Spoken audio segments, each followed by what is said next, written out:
வணக்கம். நான் உங்கள் அன்பான சயின்டிபிக் வேதிக் அஸ்ட்ராலஜர் அஸ்ட்ரோ அரண்ஜி பேசுகிறேன். நல்லது நினைப்போம், நல்லதே நடக்கும்.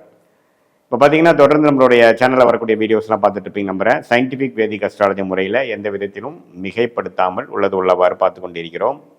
ஜோதிடம் எப்படி செயல்படுகிறது, போன ஜென்மத்தில் செய்த பாவ புண்ணியங்களுக்கு ஏற்ற மாதிரி கர்மா எப்படி செயல்படுகிறது, அந்த கர்மா நம்மளோட ஜாதகத்தில் எப்படி தெரிகிறது, அதில் கோச்சாரத்தில் இருக்கக்கூடிய கிரகத்தின் பெயர்ச்சிகளும் உங்களோட ஜென்ம ஜாதகத்தில் இருக்கக்கூடிய தசாபுக்திகளும் வைத்து எப்படி ரெண்டும் சேர்த்து வைத்து பார்க்கும்பொழுது நம்மளுடைய வாழ்க்கை எந்த அமைப்பில் போகுது, எந்த மாதிரி விஷயங்கள் அருமையாக இருக்க போகுது, எந்த மாதிரி விஷயங்கள் மாறப்போகிறது, நம்ம வாழ்க்கை சூழ்நிலை எப்படி உருவாக போகிறது, சாதகமாக வரப்போகிறதா இல்லையா, எந்த மாதிரி விஷயங்கள் எந்த நேரத்தில் நடக்க போகிறது, அதை வைத்து நாம் திட்டங்கள் தீட்டி எப்படி நம்ம வெற்றி பெற முடியும், தேவையில்லாத விஷயத்துக்குள்ளே போகாமல் நமக்கு பிராப்தமான விஷயத்துக்குள்ளே போய் பண விரயங்கள் பொருள் விரயங்கள் இல்லாமல் வாழ்க்கையில் எப்படி வெற்றி பெறுகிறதுங்கிறது நம்ம சயின்டிஃபிக் வேதிக் முறையில் பார்த்து கொண்டிருக்கிறோம்.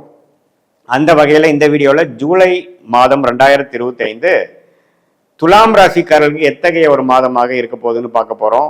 அதற்கு முன்னாடி சேனலுக்கு ஃபஸ்ட் டைம் வரவங்க மறக்காமல் சப்ஸ்கிரைப் பண்ணுங்கள். ஸோ தட் தொடர்ந்து நம்மளோட சேனலில் வரக்கூடிய வீடியோஸ்லாம் உங்களை அடையும். அதனால் நீங்கள் பலன் பெறலாம்.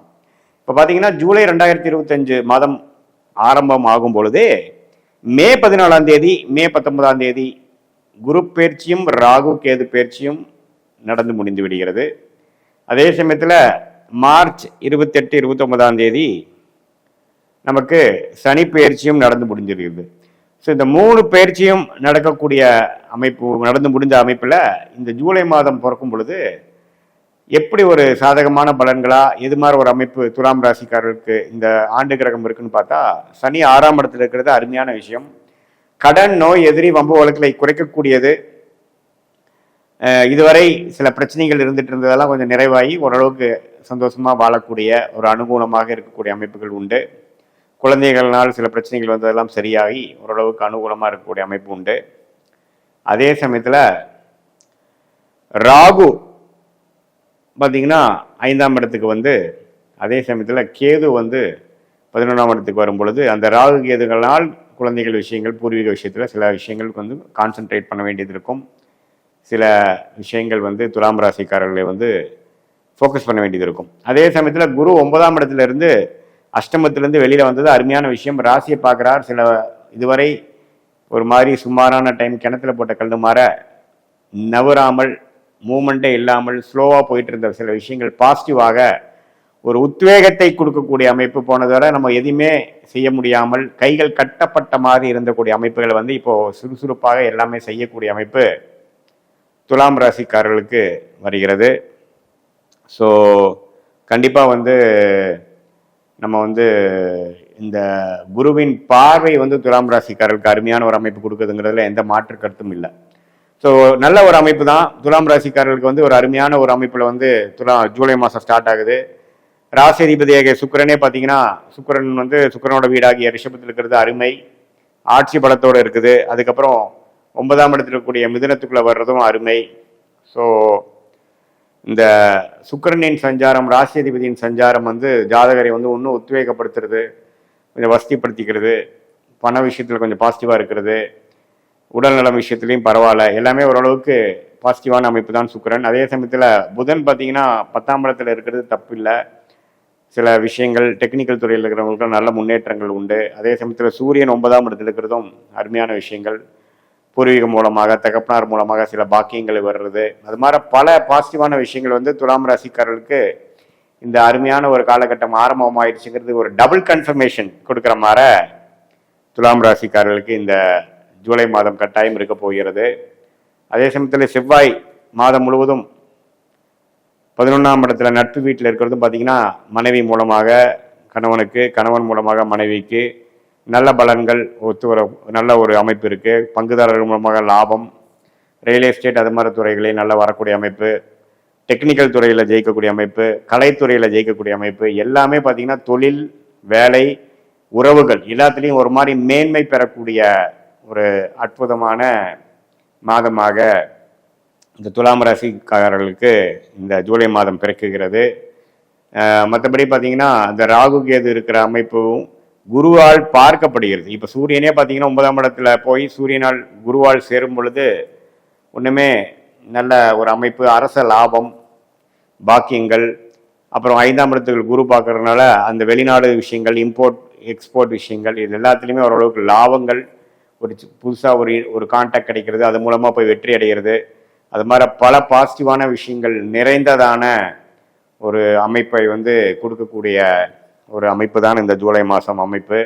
இது வந்து ஆண்டு கிரகத்தின் அமைப்பும் சூப்பராக நல்லா இருக்குது. அதே சமயத்தில் மாத கிரகமாகிய சுக்கிரன், புதன், சூரியன், செவ்வாய் எல்லா அமைப்புகளும் ஓரளவுக்கு சாதகமாக இருக்கிறதுனால சிட்டிசன், அதாவது சீனியர் சிட்டிசனுக்கெல்லாம் பார்த்தீங்கன்னா ஓரளவுக்கு பாசிட்டிவான விஷயங்கள், அவங்க செய்ய வேண்டிய கடமைகளாக ஓரளவுக்கு நல்லா செய்யக்கூடிய அமைப்பு. அதே மாதிரி நடுத்தர வயதினருக்கு, தொழில் அமைப்பில் இருக்கிறவங்களுக்கு வியாபாரம், தொழிலில் நல்லா ஜெயிக்கக்கூடிய அமைப்பு, புதுசாக ஒரு பங்குதாரர் மூலமாக ஒரு தொழில் ஆமிக்கக்கூடிய அமைப்பு.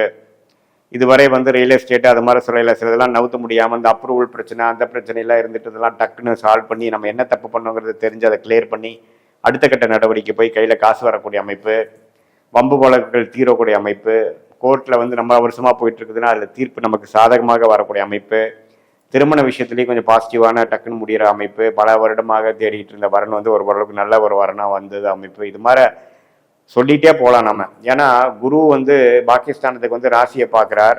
அஷ்டமத்திலேருந்து வரும்பொழுதே பார்த்தீங்கன்னா ஸ்லோவாக போயிட்டு இருந்த வாழ்க்கை திடீர்னு ஓரளவுக்கு உற்சாகப்படுத்துகிற மாதிரி இருக்கும். அதே மாதிரி மாணவர்களும் பார்த்தீங்கன்னா ஓரளவுக்கு அவங்க எடுக்கக்கூடிய டெசிஷனில் கொஞ்சம் கிளாரிட்டியாகவும், கொஞ்சம் நல்ல ஹேபிட்ஸு, அதாவது சில சேர்க்கை சரியில்லாமல் சில மாதிரியான அமைப்பு இருந்த மாணவர்கள், குழந்தைகள், சிறுவர்கள், இளம் வயதினர்கள்லாம் கொஞ்சம் அவங்க புத்தி சுவாதீனமாகி அப்பா அம்மா எதுக்கு அட்வைஸ் பண்ணுறாங்க, எந்த காரணத்துக்கு சொல்கிறாங்க, அந்த மெச்சூரிட்டி என்று சொல்லப்படுகிற சில விஷயங்கள் கிடைச்சி அது மூலமாக மேன்மை பெறக்கூடிய அமைப்பு, பெற்றோர்கள் அதனால் சந்தோஷப்படக்கூடிய அமைப்பு, படிப்பில் வந்து கொஞ்சம் கெட்டிக்காரத்தனத்தை கொடுக்கக்கூடிய அமைப்பு, குறிக்கோள் என்ன, நம்மளோட பர்பஸ் என்ன, யார் நம்ம வாழ்க்கையில் முக்கியம், பெற்றோர்களா, நண்பர்களா, என்ன, எந்த நேரத்தில் யார் வந்து நமக்கு உதவுவா அப்படிங்கிறது எல்லாமே புரியக்கூடிய காலமாக இந்த இளம் வயதினருக்கு கொடுக்கக்கூடிய அந்த குருவின் பார்வை மெச்சூரிட்டியும் அந்த கிளாரிட்டியும் கொடுக்கும். ஸோ இதுவரை பார்த்தீங்கன்னா எல்லாமே கொஞ்சம் ஸ்லோவாக போயிட்டு இருக்குது. மனசில் ஒரு சொல்ல முடியாத ஒரு இறுக்கமான ஒரு சூழ்நிலை, ஒரு நம்ம முதல் மாதிரி நம்ம இல்லை, ஏதோ ஒரு குறையோட வாழ்கிறோம், மனசு கொஞ்சம் சுணக்கம் அடைகிறது அப்படிங்கிற மாதிரி வாழ்ந்து கொண்டு இருந்த துலாம் ராசிக்காரர்கள் இப்போ கொஞ்சம் தெம்பாகி இப்போ நம்ம என்ன பண்ணணும், இந்த பிரச்சனையிலேருந்து வெளியில் வர்றதுக்கு என்ன அப்படிங்கிறது கடவுள் அந்த சொல்யூஷனை காட்டி அதை நோக்கி நம்ம போகக்கூடிய அமைப்பு கட்டாயம் உண்டு. அதுக்கு வந்து ஆரம்ப கட்ட ஒரு மாதமாக ஜூன் ஜூலை மாதங்கள் இருக்கிறது. அதில் ஜூலையும் ஒரு நல்ல ஒரு பங்கு பெறுகிறது. ஸோ இதெல்லாம் கூட்டி கழித்து பார்க்கும் பொழுது இந்த கோச்சார அமைப்பு வந்து ரொம்ப நல்லா இருக்குது. மாத கிரகங்களோட அமைப்பு நல்லா இருக்குது, ஆண்டு கிரகத்தின் அமைப்பு நல்லா இருக்குது. அப்படிங்கிறப்போ இது வந்து ஒரு மாதிரியான பொதுவான கருத்து தான். இது வந்து உங்களோட ஜென்ம ஜாதகத்தில் உங்களுடைய தசாபுக்திகள்லாம் இன்னுமே சிறப்பாக போயிட்டு இருந்ததுன்னா சொன்ன இந்த சாதகமான பலன்கள் இன்னுமே அருமையாக, இன்னுமே கூடுதலாகவும், தசாபுக்திகள் சுமாராகவும் பொழுது நான் சொன்ன ஜாதகமான பலன்கள் கொஞ்சம் குறைவாகவும் வருங்கிறது நீங்கள் தெரிஞ்சுக்கணும். இது வந்து பொதுவான பலன். பட் உங்களோட ஜென்ம ஜாதகத்தில் நம்ம தீராக பார்க்கும் பொழுது இது ரெண்டையுமே நம்ம மிக்ஸ் பண்ணி உங்களோட தசாபுக்திகளை வைத்து பார்த்து இப்போ ஜென்ம ஜாதகத்தில் நீங்கள் எந்த தேதி எந்த நேரத்தில் பிறந்தீங்கெல்லாம் பார்த்து லக்னம் என்னெல்லாம் பார்த்து சொல்லும் பொழுது துல்லியமான பலன்கள், உங்கள் வாழ்க்கையில் முடிவெடுக்கக்கூடிய பலன்கள், கிளாரிட்டி கொடுக்கக்கூடிய பலன்கள் நம்ம சயின்டிஃபிக் வேதிக் அஸ்ட்ராலஜி முறையில் கண்டிப்பாக பார்க்க முடியும். அதனால் வாழ்க்கையில் கரெக்டான முடிவுகளை கரெக்டான நேரத்தில் எடுத்து தேவையில்லாத சமய விரயங்கள், பண விரயங்கள் செய்யாமல் நம்மளுடைய பிராப்தத்துக்கு நிகரான நம்மளுடைய செயல்பாடுகளை செய்து வாழ்க்கையில் வெற்றி அடைய முடியுங்கிறத நான் கேட்டுக்கிறேன். மீண்டும் நம்மளோட மற்றொரு காணொலியில் சந்திப்போம். நன்றி, வணக்கம். ஸ்ரீ குபேரன் டிவியை பார்த்தமைக்கு நன்றிகள். மேலும் இது போன்ற தகவல்களை தெரிந்து கொள்ள ஸ்ரீ குபேரன் டிவியை சப்ஸ்கிரைப் செய்யுங்கள். மறக்காமல் பெல் ஐக்கானை கிளிக் செய்யுங்கள்.